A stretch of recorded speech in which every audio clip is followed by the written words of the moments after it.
زمانے کے ظلم و ستم کا ستایا ہوا ایک درویش کسی امیر کے دروازے پر چلا گیا اور صدا لگائی۔ وہ امیر پرلے درجے کا کنجوس اور مغرور تھا۔ اس نے درویش کی صدا سنی، اسے جھڑکنا شروع ہو گیا۔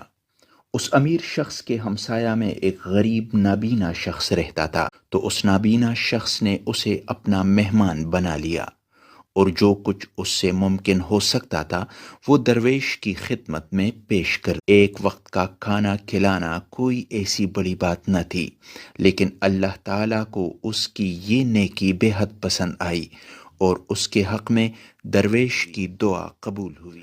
اس نابینا کی آنکھوں کی روشنی لوٹ آئی۔ یاد رکھنا چاہیے کہ بھلائی کے کاموں میں سبقت حاصل لینی چاہیے، اور جب کوئی اللہ تبارک و تعالیٰ کا نیک بندہ تمہارے در پر آئے تو اس کے ساتھ نہایت عزت